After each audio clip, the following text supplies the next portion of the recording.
They call it the graveyard shift. For good reason. When I looked out on those early morning streets, I felt like the lone ghost at the end of the world. 3 a.m. It's that cold, after midnight dark that makes you hesitate to exhale. Quiet suffocation, like a pillow over the mouth of a chronic snorer. It was just a normal diner night shift.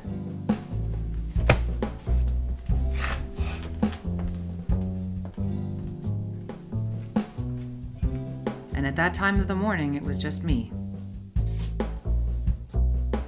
And him.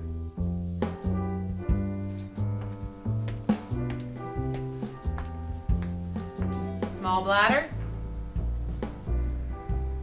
It's your third trip to the bathroom. Didn't know anybody'd be counting.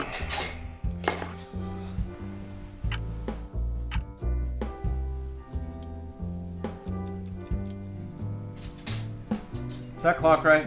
At least twice a day.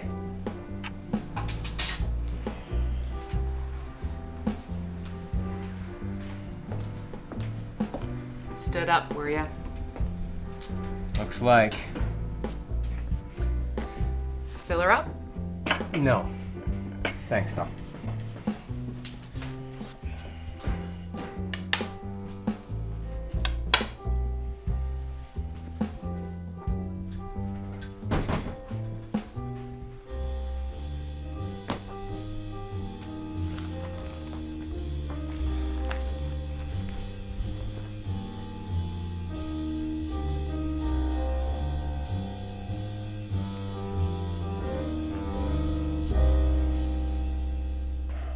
Donald.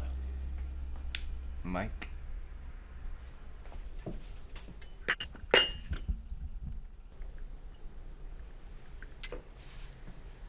It is a long, cold night, and I offer you a cup of hot java, tasty enough to turn your heavy soul into Mama's blessed oatmeal, and you turn me down? You can take the pulse of a place from its apple pie, with vanilla ice cream, a tall glass of water, no ice. Please. Yes, sir. I like a man who knows what he wants. I'm sure you'll judge it worthy of a man's last meal.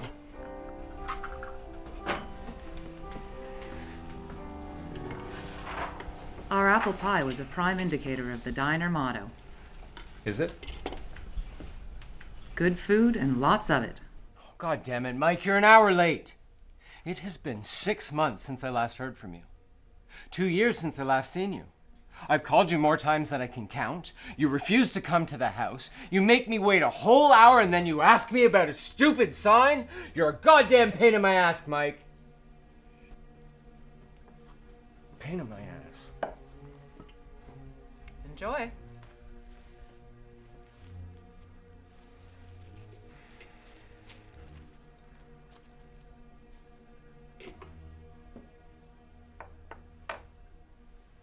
The diner had a look to it you would forget a minute after you walked out the door, but the food here caressed your palate like a warm dawn breaking after a long, cold, damp night. Though I wasn't thinking about that this particular 3 a.m. I wasn't thinking about a warm dawn at all. But by the time the night was through, I was praying for one.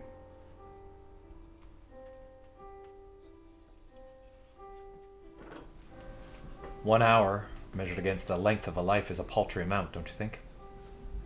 Got no idea what to think about what you say most of the time. Well, that's your listening skills. I hear just fine. I'm not saying you suffer from a hearing impediment, as in, say, tinnitus or an overproduction of Siramin. See? This is what I'm talking about. Pain in my ass, am I right? Your friend here. Any evidence of friendship between us is completely coincidental. We're brothers. Oh. That explains the animosity. Your brother here seems to enjoy using words with a tendency towards aberrant locution. Siramin, for example, is of unique and specialized usage. What the hell is Ceramin? Earwax. So why can't you just say earwax? Because technically, Ceramin is not a wax. Earwax is just an expression. No. It's a secretion. Aw, come off it. Give me a break, Mike, will ya? Waitress? Cat. A cup of tea, please. Earl Grey, if you have it.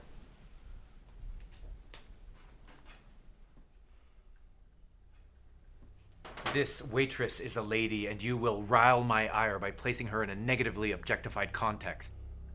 Rile my eye, you really are a joker. Hey, Toots. Why don't you sashay that classy chassis of yours on over here and bring me another cup of joe?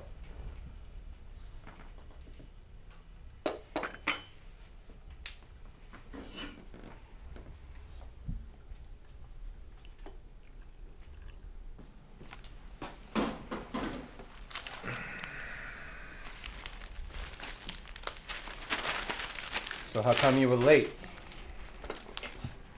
We're meeting now. Is there a problem?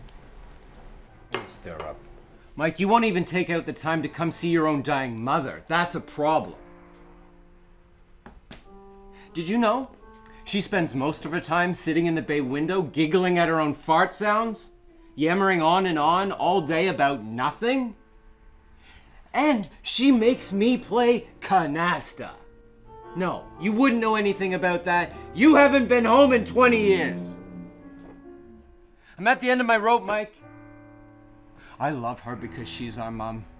But there are days, oh God, there are days when I want to take a pillow and I want to press it into her face to make her stop with that yap, yap, yap. Hey! Keep it down over there. You'll disturb the other customers. See? Scare them all away. I tender apologies for my brother. He received the stool end of the manor stick. Stick it up, you dear Abby.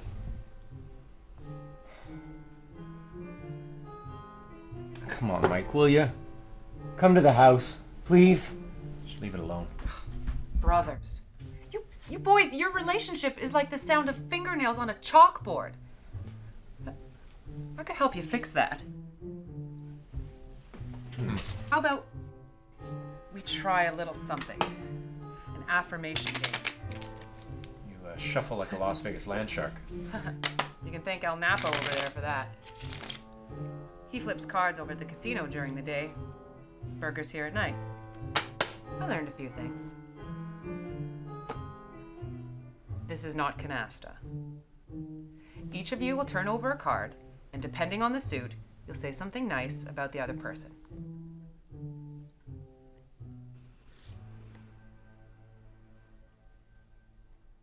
I'm gonna regret this, but bombs away. Say something you like about yourself that Mike helped you with. Really?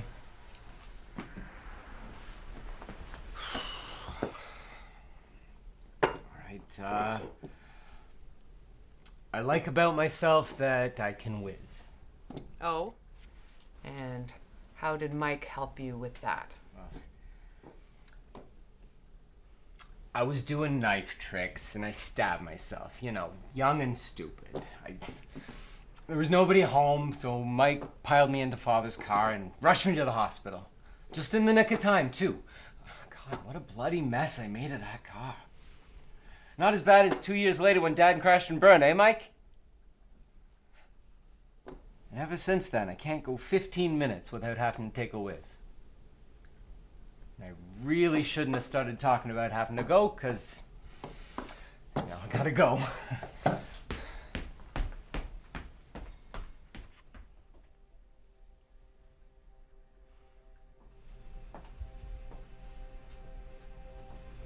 I'm taking a course.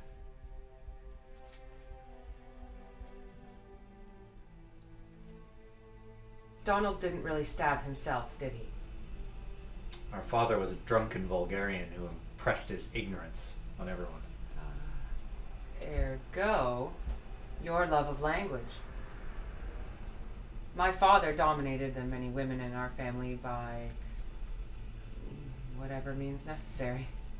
Ah, ergo your need to prove your superiority to any male through wordplay and psychological parlor tricks. It was just a game. Nothing is just a game. I don't want you inside my head. Kat, I was rude. I'm sorry. I appreciate your attempts to help my brother and I. What happened is that father, seeing Donald's brand new knife, decided to teach him self-defense. In the process, he stabbed Donald. It may or may not have been an accident. You saw this happen. And he walked away and left his 10-year-old son bleeding to death on the lawn. It's horrible. Then our parents brainwashed him to believe he'd stabbed himself. They worked him over and over and over until he was convinced of their version of events. Just one of many incidents. Oh my. There's not much a boy could do about that. Not then. Later, though. It continues to mystify me how long the dead influence the lives of those they leave behind.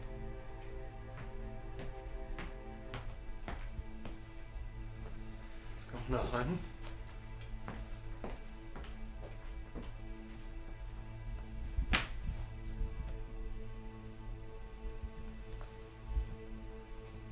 I want you to consider yourself free from Mom. Free from Mom? What does that mean? Like, I don't have to look after her anymore? You're not pulling my chain. Oh, please don't be pulling my chain. Oh, I hope you found a good home with lots of canasta players.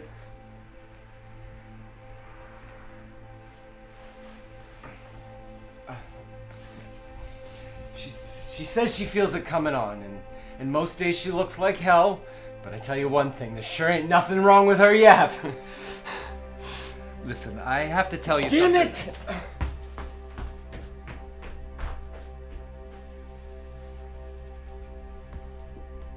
They say trouble comes at you sideways when you least expect it. And right then, his brow furrowed over those papers. My heart. Oh, my traitorous heart. I had to help this man, who looked dragged in over his head so deep, the only way clear was down and out. Yeah, I knew he was trouble. And I didn't care. Want to talk about it? Apple pie, ice cream, psychoanalysis, a truly full-service diner. Boy, that's a load off.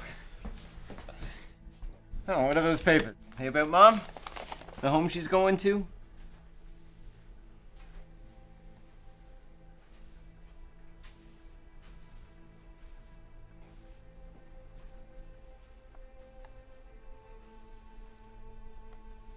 Like, this is gonna kill her. You can't expect me to tell her this. You have to come to the house now. I can't tell her this. I won't. It's a done deal! No!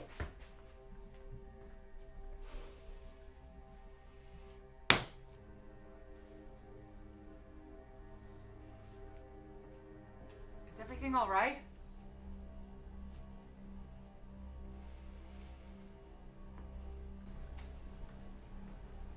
No, it wasn't even close to all right. Carcinoma's angels raged through his body like 1,000 weasels tearing apart his flesh. You're going? What are you going to say to him? I don't know. What am I supposed to say to my dying brother? How am I supposed to tell my mother that her favorite son is... He could go see, you know, but he won't. And he won't tell me why.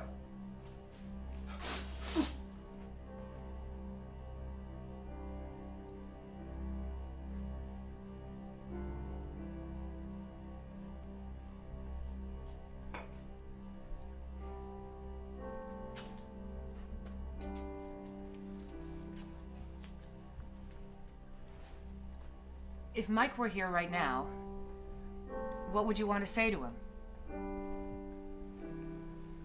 Why couldn't you even tell me about this cancer thing? Well, what do you think might be going on for him that he couldn't? Don't know. This cancer thing's pretty huge.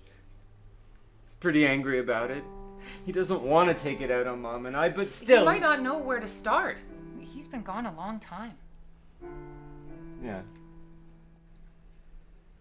The further you go away, the harder it is to come back. I think if it were me, I'd want to tell him what a great big brother he's been. He came back. You won't have to tell Mom anything. Really?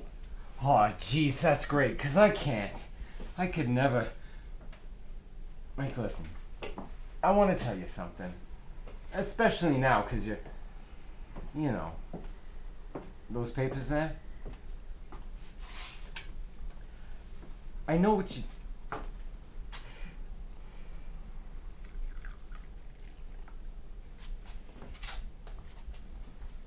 I know what you did with Father's car. And Mom knows too. And I just want you to know that we're grateful.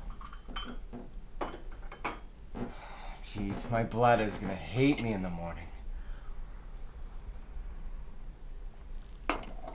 By now, my trouble buzzer was a screaming air raid siren. What Donald said should have been a big tip-off, but was it real or one more brainwashed memory? You see? Can't even look at another job.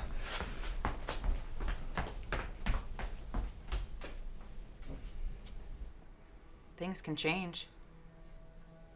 Until it's done, there's always hope. Went to more doctors.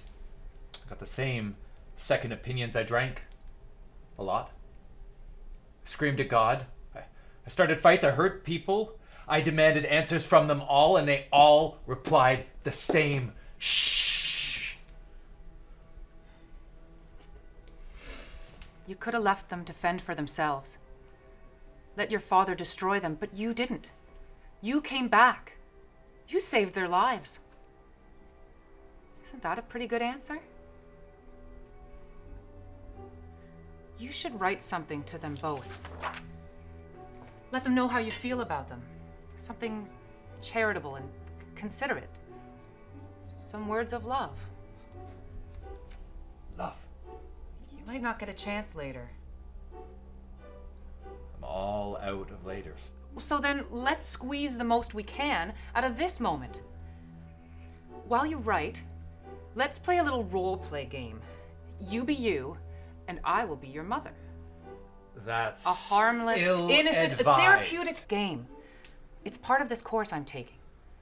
It will help you when you see your mother. Now, write.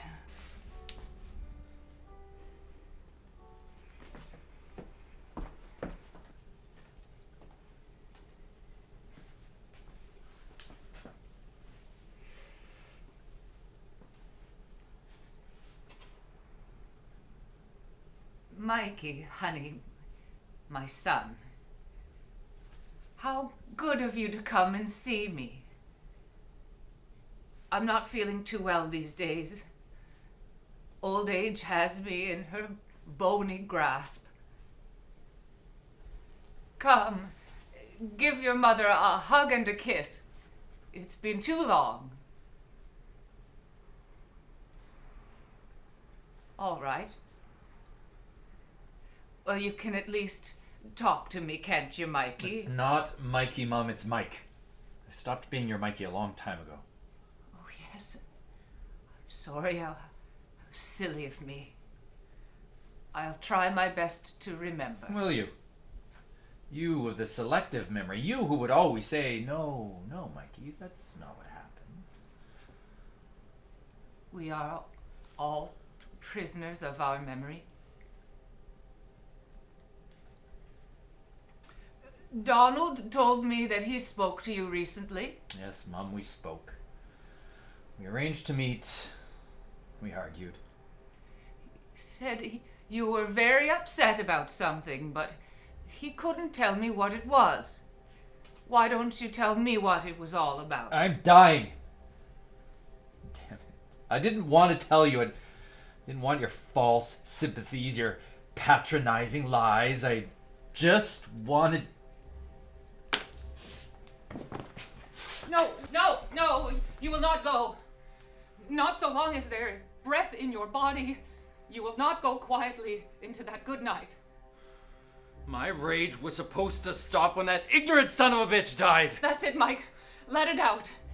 Empty your soul so that it can be filled with renewed hope. Hope is a box made of lies filled with your empty promises. No, hope is all that keeps us going day to day to day. What about the hope of a teenager who pleads with his mom over and over to pick herself up and walk away? Now, regardless of the pains of our past, we must make for ourselves our own brighter future. You and your banal bullshit, Al. God, how I hate you for it. Oh, Mikey, my dear son, I love you anyway. Don't Mike, stop! love me. No, Mike, you're hurting You're me. not allowed to love me. You don't deserve to love me. I should have done this years ago so I could stop running from you. I wanted so badly to come home, but I never wanted to see you ever again. Never see you again.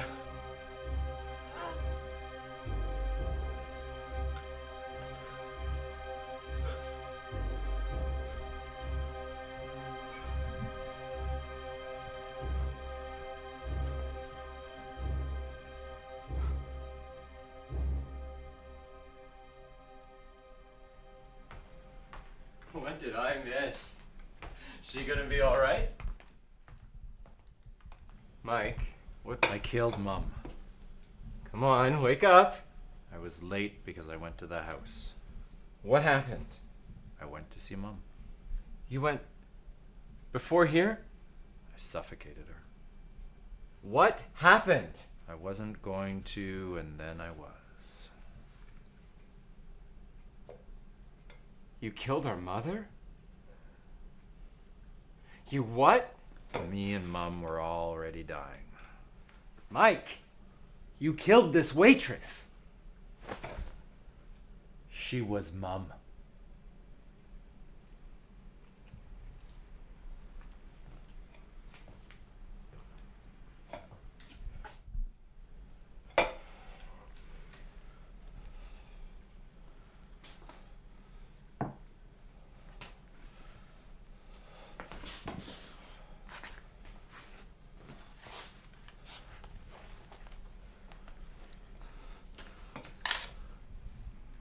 I'm sorry.